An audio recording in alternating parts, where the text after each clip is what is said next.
ഹരേ കൃഷ്ണ. ഇന്ന് അന്നദ ഏകാദശി. ഇതിന് അജ ഏകാദശി എന്നുകൂടി പറയുന്നു. ഒരിക്കൽ യുധിഷ്ഠിര മഹാരാജാവ് ഭഗവാൻ കൃഷ്ണനോട് ചോദിച്ചു, അല്ലയോ ജനാർദ്ദന, എല്ലാ ജീവജാലങ്ങളുടെയും സംരക്ഷകനായ അങ്ങ് ഭാദ്രപദ മാസത്തിലെ കൃഷ്ണപക്ഷ ഏകാദശിയെക്കുറിച്ച് പറഞ്ഞു തന്നാലും? ഉടൻ തന്നെ പരമപുരുഷനായ ശ്രീകൃഷ്ണ ഭഗവാൻ മറുപടി നൽകി, അല്ലയോ രാജാവേ, പാപനിവാരകവും പുണ്യകരവുമായ ഈ ഏകാദശിയുടെ പേര് അജ എന്നാണ്.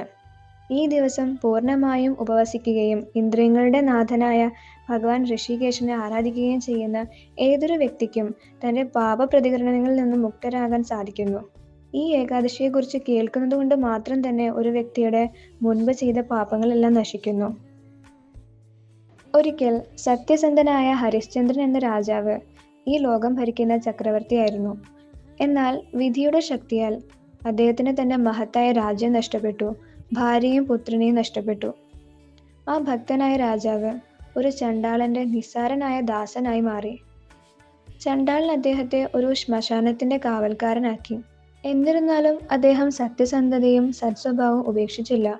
എപ്പോഴും ചിന്തിച്ചുകൊണ്ടിരുന്നു ഈ അവസ്ഥയിൽ നിന്ന് എങ്ങനെ മോചനം ലഭിക്കുമെന്ന്. ഒരു ദിവസം മഹാനായ ഗൗതമ മുനി അതുവഴി പോകാനിടയായി. രാജാവിന്റെ കഥ കേട്ട് ഗൗതമ മുനി അത്ഭുതപ്പെട്ടു. മരിച്ചവരിൽ നിന്നും വസ്ത്രം ശേഖരിക്കാൻ നിർബന്ധിതനായ രാജാവിന്റെ അവസ്ഥയിൽ കാരുണ്യം തോന്നിയ മുനി അദ്ദേഹത്തിന് ഭാദ്രപദ മാസത്തിലെ കൃഷ്ണപക്ഷത്തിൽ വരുന്ന എല്ലാ പാപങ്ങളെയും നീക്കം ചെയ്യുന്ന അജ ഏകാദശിയെക്കുറിച്ച് പറഞ്ഞു നൽകി.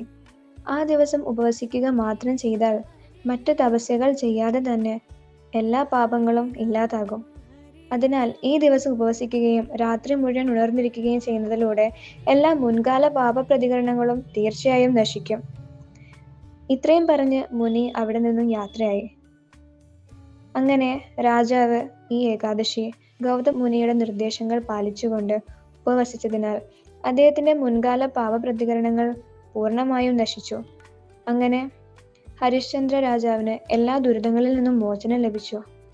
ഈ ഏകാദശിയുടെ അത്ഭുതകരമായ ശക്തിയാൽ അദ്ദേഹത്തിന് തന്റെ ഭാര്യയെയും മരിച്ചുപോയ മകനെയും വീണ്ടും ലഭിച്ചു. സ്വർഗലോകത്തു നിന്നും ദേവന്മാർ വാദ്യഘോഷങ്ങൾ മുഴക്കുകയും രാജാവിനും കുടുംബത്തിനും മേൽ പുഷ്പവൃഷ്ടി ചെയ്യുകയും ചെയ്തു. രാജാവിന് രാജ്യം തിരിച്ചു കിട്ടി. അതുകൂടാതെ അദ്ദേഹം ഈ ലോകം വിട്ടപ്പോൾ അദ്ദേഹത്തിന്റെ ബന്ധുക്കളും എല്ലാ പ്രജകളോടൊപ്പം ആത്മീയ ലോകത്തിലേക്ക് പോയി. അതുകൊണ്ട് ഹേ പാണ്ഡവ ശ്രേഷ്ഠ, അജ ഏകാദശി ദിനത്തിൽ ഉപവസിക്കുന്നവർക്ക് തീർച്ചയായും ആത്മീയ ലോകത്തേക്ക് ഉയരാൻ സാധിക്കും. ഈ ഏകാദശിയുടെ മഹാത്മ്യം കേൾക്കുകയും പഠിക്കുകയും ചെയ്യുന്ന വ്യക്തിക്ക് അശ്വമേധ യാഗം നടത്തിയതിന്റെ പുണ്യം ലഭിക്കുന്നു. ഇന്നത്തെ ഏകാദശിയുടെ പാരണ സമയം നാളെ രാവിലെ 6:16-നും 10:24-നും ഇടയിൽ. എല്ലാവർക്കും ഏകാദശി ആശംസകൾ.